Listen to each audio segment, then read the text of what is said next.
물질을 바로 사용하라. 물질을 바로 사용하라고 했습니다. 하나님께서 우리에게 먹고 살도록 물질을 주셨습니다.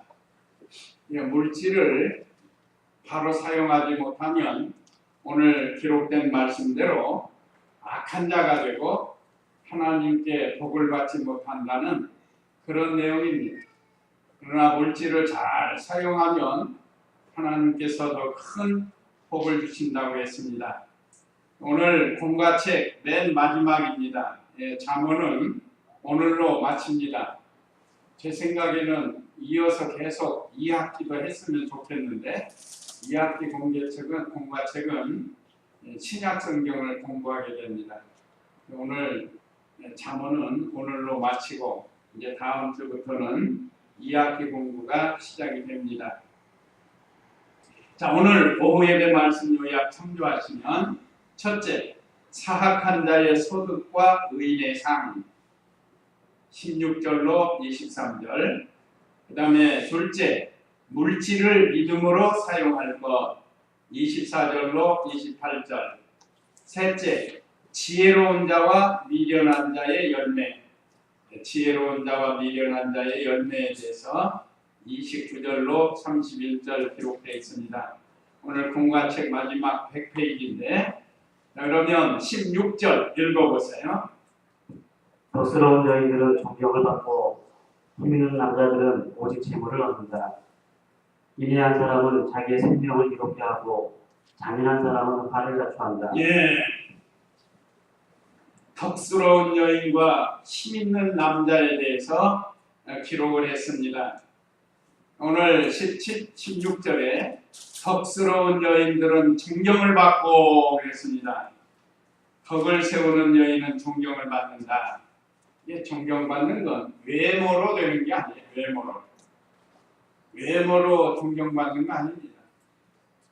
언행 심사가 존경받을 만한 덕 있는 여인, 덕 있는 성도가 돼야 된다는 겁니다. 요즘 외모 지상주의가 돼가지고 너무 외모를 막 이렇게 고쳐가지고 그 사람이 그 사람 같고 그 사람이 그 사람. 그 탤런트들이나 가수들 보면 그거 거의 비슷비슷하게 만들어요. 그것이 존경받는 게 아니고 덕을 세워야 존경을 받는다고 하나님께서 솔로몬을 통해서 우리에게 주신 말씀입니다. 그래서 저와 우리 성도님들은 참으로 이 말씀을 따라서 덕을 끼치는 그런 성도가 되어서 성도들과 또는 가족과 또는 이웃들에게 덕 있는 그런 성도가 되라는 겁니다. 오늘날 크리스찬들이 덕을 세우지 못하는 일들을 많이 해가지고 그럼 하나님 영광이 가려워질 때가 많은데 오늘 우리 성도님들, 저와 우리 성도님들은 어디서 무엇을 하든지 덕을 세우는 일을 해야 돼요. 특별히 이 말에 대해서도 덕을 세워야 돼요. 말을 함부로 하지 말고 덕 있는 말, 다른 사람 복된 말, 복음 전하는 말, 또 행동에서도 마찬가지입니다. 그 다음에 16절 하반절에 보면 힘 있는 남자들은 오직 재물을 얻는다 그랬습니다. 힘이 있을 때 일을 근면하게 잘하라는 거예요. 우리가 지난번에 개미에게 가서 근면성, 준비성 배우라고 그랬죠. 개미는 부지런히 일합니다. 사실 몸이 아파서 힘이 없으면 일하고 싶어도 하지 못하는 거예요. 그래서 남자는 부지런히 일하면 재물을 얻게 해주신다고 했습니다. 이건 세상적으로 우리 사람들에게 있는 말이지만 특별히 우리 신앙생활에 있어서도 우리 믿는 성도가 부지런해야 된다. 부지런해야. 근면한 성도가 영적 양식을 얻는 거예요. 그래서 오늘 또 못 나오면 영적 양식을 못 얻잖아요. 그냥 부지런히 모임에 참여하고 또 모여서 하나님 말씀을 통해서 영의 양식을 풍성히 얻어야 된다. 게을러서 못하는 경우도 있어요. 게을러서 좀 더 자자, 좀 더 졸자 그런 게 있는데 그러지 말고 우리가 사는 게 먹고 마시는 거 무엇을 하든지 다 하나님 영광을 위해서라고 했는데 자 우리가 이 땅에서 이 직장을 가지고 일하는 것도 하나님 섬기기 위해서 하는 거예요. 우리가 먹고 마시는 것도 하나님 섬기기 위해서 하는 겁니다. 그러면 하나님이 기뻐서 그런 사람들에게 재물을 더 주신다. 재물을 주는 건 잘되게 덕 있는 성도는 정정을 받고 부지런한 성도는 영적 양식을 얻게 된다. 그래서 강건하게 돼요. 몸도 병이 들면 비실비실해서 일도 못해. 근데 영적으로 약해지면 믿는 일 못하는 거. 일이 픽 싫어지고 저리 픽 싫어지고. 그래서 조금만 힘들면 믿는 일 중단하고. 그거는 하나님이 원하시는 게 아니다. 그 다음에 17절에서는 인자한 사람은 자기 생명을 이롭게 하고 인자한 사람, 다른 사람에게 자비를 베푸는 사람, 그런 사람은 자기의 생명을 이롭게 합니다. 그런데 잔인한 사람은 화를 자초한다고 했어요. 요즘 잔인한 사람 도로도로 나오잖아요. 그러니까 잔인한 일을 해가지고 자기에게 화가 돼서 붙잡혀서 감옥에 가고 어떤 사람은 종신형, 무기징역을 맞기도 하고 어떤 사람은 사형을 당하기도 하고 자기에게 해를 자초하는 거예요. 그래서 우리 크리스찬들은 이 잔인한 사람이 되지 말라는 거예요. 잔인한 사람 되지 말고 반대로 인자한 사람이 되어서 자기의 생명을 이롭게 하는 그런 생활을 해야 할 것을 가르쳐줍니다. 또 18절, 19절 읽어보세요. 사악한 사람이 얻는 소득은 것이나 공의를 짓는 사람은 확실한 보상을 받는다. 공의를 굳게 지키는 자는 생명을 얻으나 악을 따르는 자는 죽음에 이른다. 예, 계속 비교해서 말씀을 하시는 거예요. 비교해서. 오늘 여기 18절, 19절은 사악한 사람이 얻은 소득은 헛되다. 예, 공과를 중심으로 하기 때문에 이렇게 이제 좀 했는데 칼로 잡고 했어요. 뭐 사악한 사람뿐만 아니라 의를 공의를 세우는 사람에 대해서 말씀합니다. 18절 다시 보면 사악한 사람이 얻는 소득은 헛것이나 그랬습니다. 잔인하게 보복심을 가지고 긍휼이 없이 나가는 사람, 그런 사람은 자기가 도리어 해를 당하는.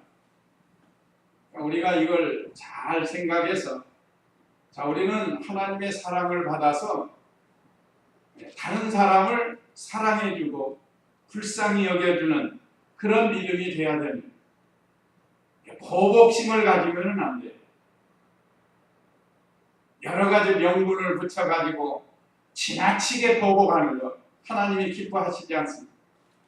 우리가 잘 아는 그 유대 나라가 하나님 앞에 잘못해서 안식일을 범하고 우상 숭배하고 하나님 의지하지 아니하고 그래서 때가 돼서 바벨론 70년 포로를 보냅니다. 그런데 하나님께서 바벨론을 통해서 적당히 하라고 했는데 지나치게 했다. 지나치게 하니까 하나님께서 바벨론을 심판하신 거예요. 나라를 아예 망하게 만들어버려요. 우리가 어떤 일을 할 때 지나치게 보복심, 원한 이런 거 가지면은 안 돼. 원한을 가지면 사람이 괴로워요. 혈압이 오르고 건강에도 해롭습니다. 그러니까 이 잔인한 사람은 이 보복심을 가지고 긍휼이 없이 나가는 사람이라고 했어요. 그래서 그런 사람은 자기가 도리어 해를 받는다. 야고보 2장 13절, 야고보서 2장 13절 한번 읽어보시기 바랍니다.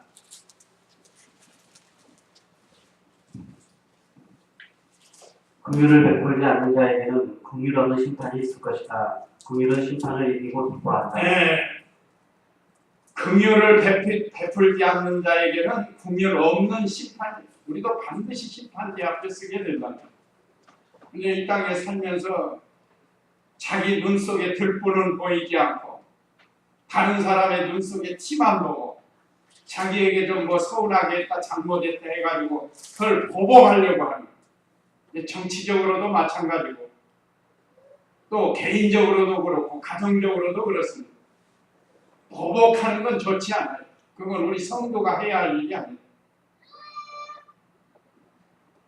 오히려 긍휼을 베풀으라고 했어요. 긍휼. 그래서 긍휼을 베풀지 않는 자에게는 긍휼 없는 심판이 있을 것이다. 긍휼은 심판을 이기고 기뻐한다. 전체를 위해서는 좀 긍휼을 베풀 줄도 알아야 됩니다. 자, 그 다음에 19절에 보면, 18절 하반절에 보면 의를 뿌리는 사람은 확실한 보상을 받는다 그랬습니다. 그러니까 우리 상반절하고 반대, 사악한 사람은 소득이 없지만 의를 뿌리는 사람은 보상을 받게 된다고 그랬습니다. 이게 다 뿌려도 헛것이에요. 이 다음에 다 없어지고 불어 날아가고. 그러나 의를 뿌리는 것은 생명이 있고 영원한 상급이 됩니다. 아까 우리 집사님 읽은 공의라고 했는데, 공의. 제 성경은 의로 나오는데, 공의를 뿌리는 사람, 확실한 보상을 받는 거예요. 그래서 오늘 저와 우리 성도님들은 어디 가서 무엇을 하든지 의를 행하라, 불의를 행하지 마라. 19절에 의를 굳게 지키는 자는 생명을 얻으나 악을 따르는 자는 죽음에 이른다. 의를 따르는 사람은 생명을 얻게 된다고 했습니다. 의를 굳게 지키는 자. 아까 인자한 사람은 자기 생명을 이롭게 하고 그랬죠. 17절에서는. 19절에는 의를 굳게 지키는 자. 공의를. 공의는 하나님과 하나님의 말씀이 공의예요. 공의. 영적 생명을 얻게 됩니다. 악을 따르는 자는 죽음에 이른다 그랬습니다. 아까 말씀드린 것처럼 악을 행하다가 죽임당하는 사람 많아요. 요즘도 그 이웃 간에도 뭐 소음 문제 때문에 요즘 뭐 또 자동차 운전하다가 그 뭐 사람이 치고 하는 그런 사람들은 옳지 않아요. 반드시 붙들려서 벌을 받게 돼요. 그런데 그 요즘 몇 번 그 나왔죠. 앞차를 보니까 차가 지그작으로 가고 좀 이상하니까 자기 차가 얼른 가가지고 멈춰가지고 그 차를 세워서 차 속에 보니까 사람이 쓰러져 있다든지 제정신이 아닌 사람. 그 사람은 의를 이루는 거예요. 의를 이루니까 세상에서도 칭찬을 받고 인정을 받는 거예요. 매스컴에서. 대대적으로 소개해 주잖아요. 또 반대로 다른 사람에게 보복 운전하는 사람들, 그것도 또 대대적으로 나와가지고 그거 하지 말라는 거예요. 자, 그 두 사람만 한 마을에 산다. 한 사람은 존경을 받지만 한 사람은 벌을 받게 됩니다.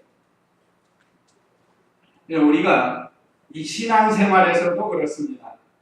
우리는 하나님의 은혜와 사랑을 받았으니까 어떻게 하든지 공의를 행하고 다른 사람을 좀 불쌍히 여기고 긍휼히 여기고. 자, 그 다음에 20절 읽어보세요. 여호와께서는 마음이 비뚤어진 사람을 미워하시나 행위가 흠없는 자를 기뻐하신다. 자기는 서로 손을 잡아도 벌을 면치 못하나 의인의 자손은 구원을 받는다. 아름다운 여인이 분별력이 없는 것은 돼지코의 큰 머리와 같다. 의인의 소원은 오직 선하나 악인의 기대는 진노뿐이다. 여기 20절로 23절은 흠 없는 자 하나님께서 기뻐하신다. 흠 없는 자를 하나님이 기뻐하시는 것. 그러니까 반대로 그렇지 않는 사람은 하나님이 미워하시고 싫어하신다. 20절 다시 보면 여호와께서는 마음이 삐뚤어진 사람을 미워하시나 그랬습니다. 그냥 마음을 곱게 써야 돼요. 마음을 곱게. 마음을 삐딱하게 쓰면 안 돼요.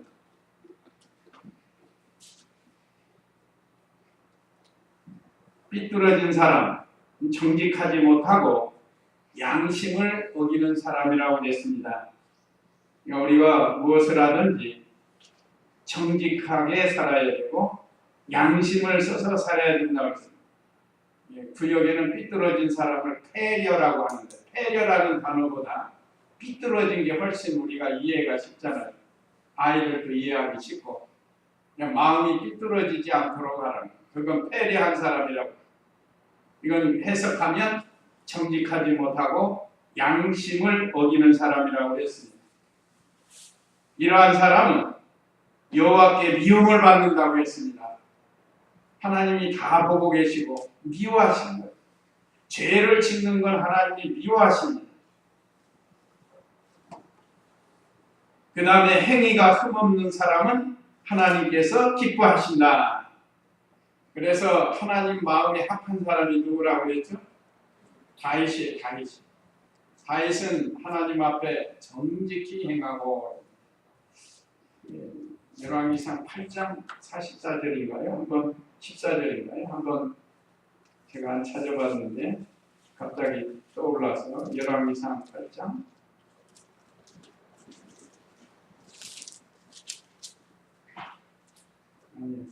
열왕기 하 8장입니다. 죄송합니다. 열왕기 하 8장 여기 가면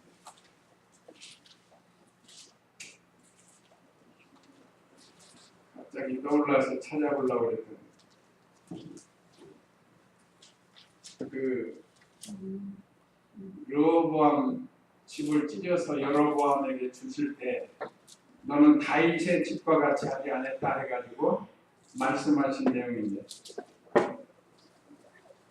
그때 그 말씀에 보면 다윗은 전심으로 하나님을 쫓고 또 정직히 행했다고 했습니다. 그렇게 참조하신 분이 있습니다. 하나님 앞에 전심으로 하나님을 섬기고 또 정직히 행함으로 하나님께서 그 다윗을 보시고 내 마음에 합한 자라고 인정해 주셨습니다. 우리도 이 땅에 살면서 하나님의 말씀대로 정직히 행하고 전심으로 행하고 그래서 하나님 마음에 합한 자가 되라는 거예요. 그런데 여로보암은 그렇게 안 했다는 거예요. 이스라엘 나라를 찢어서 10지파를 주었는데도 하나님 다윗과 같이 하지 아니하고 우상 숭배하고 그래서 저와 우리 성도님들이 오늘 말씀을 통해서 참으로 하나님 앞에 인정받는 흠없는 그래서 하나님을 기쁘시게 해드리는 그런 우리가 되라는 21절에는 악인은 서로 손을 잡아도 벌을 면치 못하나 악인들이 서로 악을 행하려고 서로 손잡았다. 우리 이렇게 해서 악을 행하자 하고 서로 손을 잡았어요. 그런데 그건 반드시 벌을 받는다. 악을 계획하고 악을 행하려고 손을 잡는 것은 반드시 하나님께서 심판하신다는 것. 그렇지만 의인의 자손은 구원을 받는다 그랬습니다. 의인의 자손, 의를 행하는 그런 성도의 자손들, 자녀들 구원을 받게 해주십니다. 이거는 믿음의 계승입니다. 믿음의 계승. 믿음을 계승해가는 부모가 믿음을 잘 지키면 자손들도 그 믿음을 본받아서 따라가는 거예요. 그렇지 못하는 자녀들도 있지만 그래도 보편적 원리가 그렇습니다. 그래서 우리가 우리의 자녀들을 위해서 자손들을 위해서 우리가 의를 행해야 된다. 누가 보거나 안 보거나. 그 다음에 22절에는 아름다운 여인이 분별력이 없는 것은 돼지 코의 금고리와 같다 그랬습니다. 돼지는 천한 것, 옳지 않는 것을 상징하는 거고, 금고리는 귀한 것을 가르칩니다. 금고리는 사람들이 볼 때 아름다워요. 그런데 그 아름다운 걸 돼지 코에 끼우면 어떻게 되겠어요? 그건 어울리지도 않고 가치도 떨어지고. 이것은 우리 성도들이 분별력이 없이 하지 말아야 할 것을 하는 것, 가지 말아야 할 곳에 가는 것, 그것을 가르치는 거예요. 그래서 우리 성도들은 하나님의 말씀대로 가야 할 곳이 있고 가서는 안 될 곳이 있고, 해야 할 것이 있고 해서는 안 될 것이 있고, 먹어야 할 게 있고 먹어서는 안 될 게 있다. 이걸 잘 분별해야 아름다운 금고리가 돼지 코에 끼워지는 게 아니라, 이걸 해석하면 사람이 싸울 때 서로 옳다고 싸우는 거예요. 서로 옳다고 싸워. 이 사람은 이게 옳다, 이게 옳다 하고 싸우지만, 옳은 것이 금고리라고 하면 싸우는 것은 돼지 코와 같아요. 그러니까 성도가 금고리와 같이 아름다운 거지만, 성도가 싸움이나 하면 말이에요, 이거는 돼지 코와 같다는 거예요. 우리는 잘 참아야 아름다운 것이 되는 겁니다. 교회 안에서도 서로 잘 참고, 가정에서도 서로 잘 참고, 참는 것이 이기는, 김현복 목사님 세 가지가 참는 거라고 그랬죠. 신앙생활에 있어서 중요한 것 세 가지는 참는 것이다. 첫째로, 둘째로, 셋째로. 물론 김현복 목사님이 가르쳐준 거 양심 똑바로, 일심정력, 삼가조심이 있는데, 거기에 이제 참는 거예요. 이기선 목사님은 진실이라고. 다 이게 필요합니다. 우리는 잘 참아야 되겠어요. 그 다음에 두 번째는 물질을 믿음으로 사용할 것. 24절 읽어보세요. 더 나눠주는 자는 더욱 부하게 되지만 지나치게 아끼면 가난해질 뿐이다. 관용을 베푸는 사람은 풍족해질 것이고 남에게 물을 마시게 하는 사람은 자신도 물을 마시게 될 것이다. 예, 23절 빠뜨렸는데요. 23절은 의인의 소원은 오직 선하나 악인의 기대는 진노뿐이다 그랬습니다. 이건 무슨 말씀인고 하면, 의인은 소원이 선한 소원을 가지고 살아요. 그러니까 하나님이 도와주셔서 선을 행할수록 하도록 인도해 주십니다. 근데 악인의 소원은 뭔가? 욕심이에요, 욕심. 악인은 욕심대로 살라고 하니까 하나님의 진노를 받을 수밖에 없다는 거예요. 그래서 우리는 우리의 소원이 선에 있어야 돼요. 선. 무엇을 하든지 하나님의 선을 이루도록 해야 돼요. 욕심 부리지 말고. 만약에 욕심에 기울지면 하나님의 진노가. 우리 인류의 시조 아담과 하와가 그 욕심 때문에 죄가 들어왔고, 죄로 말미암아 하나님의 진노가 들어와서 우리 인류에게 사망이 들어왔습니다. 그러니까 욕심 부리면 안 돼요. 그 다음에 물질을 믿음으로 사용할 것 두 번째. 첫째 소지는 지나치게 아끼거나 허비하지 말라고 했습니다. 24절로 25절에. 하나님께서 우리에게 물질을 주신 목적은 첫째 먹고 살라고 주신 거예요. 과도히 아끼면 안 돼요. 병색이 나. 어떤 사람은 돈 모으려고 먹지도 않고 자꾸 해가지고 이제 집 사가지고 겨우 살만하니까 병 나갖고 세상 떠나는 사람이 있어요.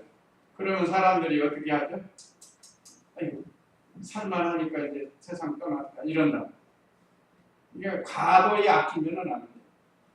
또 하나님 섬기는 일에도 과도히 아끼면 안 돼요.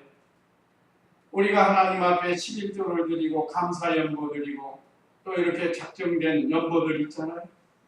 그걸 우리가 힘써서 동참을 하고 힘을 써야 됩니다. 그런 데는 인색하고, 하나님께는 인색하고, 자기에게는 풍족하게 쓰는 것은 하나님이 기뻐하시지 않습니다. 자, 하나님이 우리에게 물질을 주신 목적을 바로 이건 우리 이병조 목사님 맨날 가르친 거예요. 첫째는 먹고 살라고 준 거예요. 자린고비 하지 말고 적당히 먹고 살아야 돼. 너무 또 사치하지 말고. 두 가지, 사치하지도 말고 너무 또 인색하게 자린고비 하지 말고 중술술하게 하는 거죠. 중술술하게 하는 거.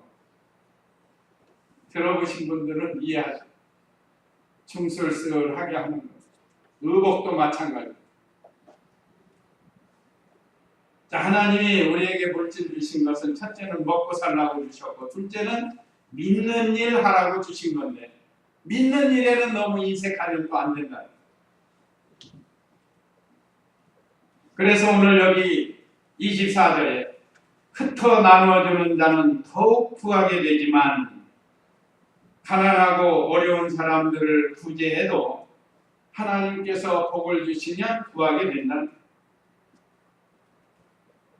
재물을 쓰지 않고 모으기만 한다고 해서 반드시 구해지는 것이 아니다 그랬습니다. 근데 어떤 사람은 이제 밑에 나오게 했는데 자기 가족을 때롭게 하면 소들이 헛되다는 말씀입니다. 어떤 사람은 자기 가족에게는 인색, 그래놓고 친구들한테는 막 퍼주는 사람이 있어요. 그것도 맞지 않아요. 그러니까 이런 걸 모든 걸 잘 맞춰서 해야 되는데 가족에게는 되게 인색.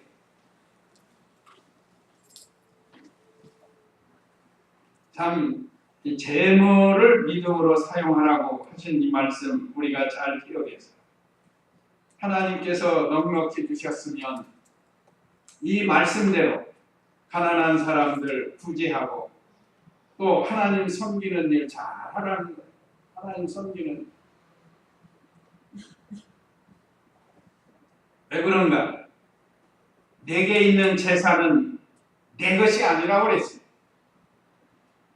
하나님께서 임시로 내게 맡기신 것이기 때문에 나는 그 맡겨준 것을 청지기와 같이 하나님의 뜻에 맞게 사용하는 거예요. 그것이 바로 물질을 믿음으로 사용하는 겁니다. 하나님께 물질을 바치면 신령한 은혜와 복을 내려주십니다. 한번 고린도후서 9장 7절, 9절 한번 읽어보시기 바랍니다. 고린도후서 9장 7절, 9절.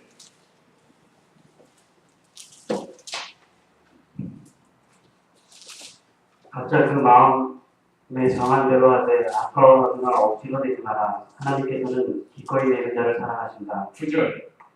기록된 것 같으니 그가 흩어서 가난한 자들에게 주었으니 그의 의가 영원토록 있다라고 하였다. 예. 각자의 그 마음에 정한 대로 해되 아까워하거나 억지로 내지 말라. 하나님께서는 기꺼이 즐거이 내는 자를 사랑하신다고 했습니다. 기록된 것과 같으니 그가 흩어서 가난한 자들에게 주었으니 그 의가 영원토록 있다라고 하였습니다.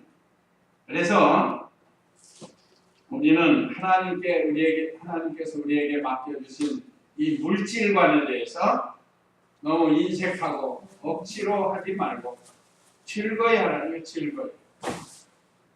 하나님 일할 때 즐거이 해야 됩니다. 믿는 일도 마찬가지입니다. 믿는 일도 우리가 즐거이 믿는 일을 해야지 마지못해서 억지로 하는 것은 하나님이 기뻐하시지 않아요. 자, 다시 한번 물질은 하나님께서 우리에게 맡겨주셨습니다. 우리는 청지기, 그러니까 주신 물질을 하나님의 뜻에 맞도록 잘 사용해 드려야 됩니다. 우리도 연보 여러 가지 이렇게 작정해서 연초에 작정해서 하는데 여기도 힘써 참여해서 힘대로 드리면 하나님께서 신령한 것으로 땅의 기름진 복으로 갚아주십니다. 자, 25절에 보면 관용을 베푸는 사람은 풍족해질 것이고 남에게 물을 마시게 하는 사람은 자신도 물을 마시게 될 것이다. 이건 역시 마찬가지로 다른 사람에게 물질을 가지고 잘 협력하고 도와주는 것을 가르칩니다. 물도 일종의 물질이라고 할 수 있어요. 다른 사람에게 베풀면 자기도 도움을 받을 수 있다고 했습니다. 자, 그 다음에 26절 읽어보세요. 곡식을 숨겨두기만 하는 자는 백성의 저주를 받을 것이나 그것을 내다 파는 자의 머리에는 복이 있을 것이다. 선을 추구하는 사람은 은총을 입으나 악을 추구하는 자에게는 재앙이 임한다. 예, 오늘 26절로 27절은 곡식을 숨기는 자와 내다 파는 자, 곡식을 숨겨두기만 하는 자는 백성의 저주를 받을 것이나 그랬습니다. 이건 왜 그러죠? 요즘 말로 하면 매점매석 하는 거예요. 매점매석. 곡식을 잔뜩 사다가 숨겨놓고 값이 올라가기를 기다린다. 그래서 어떤 때는 막 계란값이 막 오르고 또 어떤 때는 또 그 배추값이 막 오르고 그런 건 돈 많은 사람들이 밥대기로 다 사다 놓고 막 틀어잡고 있다가 막 계속 올라가면 그따 내대로 팔라고 하는 거예요. 하나님이 기뻐하시는 거 아니에요. 그걸 뭐 투자해가지고 돈 버는 방법으로 생각할지 모르지만 그건 악한 일이라 악한 일. 제가 말하는 이 공과책에 다 있는 거예요. 매점에서 잔뜩 사다 놓고 물건값 올라가면 그때 갖다 내다 파는 거예요. 아니 다른 사람은 지금 양식이 없어서 허덕이는데 쌀을 잔뜩 사다가 놓는다든지 그래가지고 값이 올라가면 그때 가서 내다 파는 이런 사람은 하나님이 싫어하신다고 그랬어요. 저주를 받는 백성의 저주를 받을 것이나 그랬죠. 제가 이 말씀 준비하면서 요셉이 생각이 나서 요셉 7년 흉년 때 잔뜩 저축해놓고 7년 흉년 때 그걸 값싸게 내다. 이게 정부가 해야 할 일이에요. 요즘 정부가 해야 할 일이 바로 그런 거예요. 좀 돈을 많이 투자해가지고 농사 잘 될 때 잘 많이 수매를 해가지고 저장해놨다가 그럼 값이 오르면 풀어. 지금 허기는 하고 있어요. 정부에서 일부 허기는 하고 있는데 그걸 잘하는 정부가 백성들이 평안한 거예요. 이 나라가 어려우려면 이 매점매석하는 사람이 많아요. 근데 우리나라에서 그 법적으로 그걸 제재를 하니까 그나마 이만큼 우리가 지내고 있습니다. 그래서 곡식을 숨겨두기만 하는 자는 백성의 저주를 받습니다. 그것을 내다 파는 자의 머리에는 복이 있을 것이다. 이것은 어려움 당하는 사람들을 위해서 싸게 내다 파는 거예요. 싸게. 그게 얼마나 아름다운 일. 그런 사람은 복을 받아요. 또 27절에 선을 추구하는 사람은 은총을 입으나 악을 추구하는 자에게는 재앙이 임한다. 우리는 언제나 선을 추구해서 하나님의 은총을 입고 혹시라도 악을 추구해서 재앙을 받지 않도록 하라는 겁니다. 그 다음에 28절 읽어보세요. 자기의 재물을 의지하는 자는 패망하려니와 의로운 사람은 푸른잎같이 번성할 것이다. 예, 재물을 의지하는 자는 패망하게 된다고 했습니다. 하나님 의지하고 살아야 되는데 어떤 사람은 물질만 의지하고 사는 사람이 있어요. 하나님도 없이 물질이 다인 줄 알고 말하자면 물질이 우상이 된 사람을 가리킵니다. 그 누가복음 12장 16절에서 21절에 보면 예수님께서 그 어리석은 부자 농사가 잘 되니까 창고를 지어서 두고두고 자기 먹고 살라고 한다고 그랬죠? 그렇게 계획을 세웠단다. 그런데 오늘 밤 내 영혼을 데려가면 그것이 네 것이 되겠느냐? 이 지나치게 재물을 의지하고 욕심부리지 말라는 거예요. 그러나 우리 의인들은 의로 살기 때문에 생명이 있고 번성한 거예요. 여기 의로운 사람은 푸른 잎같이 번성할 것이다. 지금 이 나무들이 다 푸른 잎이 번성하잖아요. 이거는 생명의 역사가 있는 것을 가르칩니다. 어리석은 부자와 같이 되지 말고 하나님 의지하고 의인의 길을 걸어가서 참 하나님의 은혜 가운데서 생명의 역사가 푸르는 좀 풍성한 그런 삶을 살 것을 우리에게 가르쳐 줍니다. 자, 마지막으로 지혜로운 자와 미련한 자의 열매인데 29절 읽어보세요. 자기 가족을 해롭게 하는 자는 바람만 상속받고 어리석은 자는 지혜로운 사람의 종이 된다. 예, 어리석은 사람, 미련한 사람, 자기 가족을 해롭게 하는 자는 바람만 상속받고, 바람은 휘풀면 없어지는 거예요. 바람에는 아무것도 흔적이 다 날아가 버리거든요. 특별히 자기 가족, 형제 간의 의리를 상하면서 재물을 얻는 것은 어리석은 일이라고 했습니다. 우리가 이 세상에서도 형제 간이나 이웃 간에도 이렇게 해야 되고, 특별히 교회 안에서 그리스도 피로 형제가 자매가 된 성도를 해롭게 하면, 자기가 유익 보려고 악한 일을 한다고 하면 이것은 마치 바람만 상속을 아무것도 남는 게 없다는 거예요. 신앙의 열매도 없고, 또 어리석은 자는 지혜로운 사람의 종이 된다고 했습니다.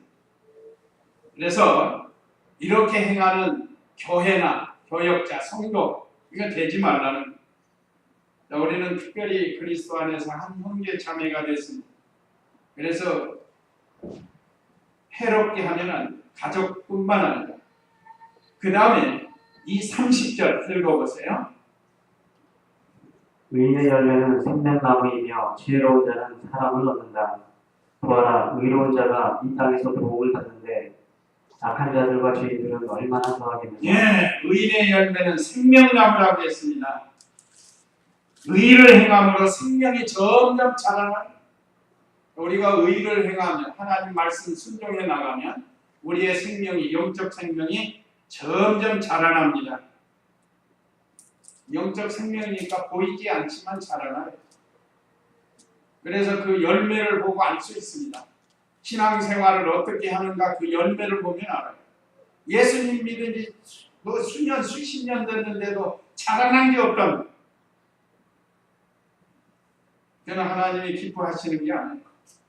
아이를 낳는데 아이가 자라나지 못하고 그냥 아이로 있으면 그거 어떻게 하겠어요? 얼마나 그 부모가 안타깝겠어요. 하나님이 우리를 자녀 삼아 주셨는데 하나님의 자녀가 영적으로 자라나야 되는데 자라나지 못하고 있다. 아버지가 보실 때 얼마나 안타깝겠어요. 자기도 손해고. 그래서 우리는 의인의 열매를 맺혀서 생명의 역사가, 생명이 자라나는 그런 열매를 맺혀야 돼. 지혜로운 자는 사람을 얻는다. 근데 31절에 보아라, 의로운 자가 이 땅에서 보응을 받는데 악한 자들과 죄인들은 얼마나 더하겠는가. 의인과 악인은 반드시 보응을 받는다고 했습니다. 의를 행하는 자는 의를 행한 대로 보응을 받고, 악을 행하는 사람은 악에 대한 보응을 받게 된다는 거예요. 의인들도 때로는 환난 당할 때가 있는데 악인들은 얼마나 더 많은 환난을 당하겠어요. 그래서 우리가 의인된 우리 성도들이 믿음 지키다가 어떤 환난이 올 때 그걸 각오하고 잘 감당해 나가야 됩니다. 그건 사랑으로 주신 거예요. 하나님이 우리를 사랑해서 때로는 어려움 주실 때가 있습니다. 그걸 믿음으로 잘 통과해야 돼요. 그렇지만 악인들은 하나님이 심판해서 멸망을 시킨다는 거예요. 그래서 이 의인과 악인은 반드시 보응을 받게 되는 날이 온다는 거예요. 그 우리 공과책의 세 번째 악인과 죄인이라는 거예요. 의인과 죄인, 악인이라고 할 수 있고, 두 번째는 의인을 했는데 의인의 열매는 생명나무이다. 이렇게 수정하시면 되겠습니다. 자, 오늘 우리에게 주신 말씀 잘 기억하시고 우리에게 주시는 교훈 읽고 마치도록 하겠습니다. 자, 우리에게 주시는 교훈 1. 예. 자, 우리가 읽기만 해도 이 세상에서 사악한 생활하지 말고 흠 없는 자가 되라는, 그리 하나님이 기뻐하십니다. 그 다음에 2. 하나님이 주신 물질을 하고 살아가는 하나님이 우리에게 주신 물질 먹고 살고 또 믿는 일 하는데 잘 사용하라고 우리에게 주셨습니다. 그 다음에 3. 모든 사람은 반드시 심판을 의인이나 죄인이나 모든 사람은 반드시 심판을 받을 줄을 알고 믿음을 지켜야겠습니다. 이제 이 말씀 기억하시고 우리 다 같이 잠시 기도하시겠습니다.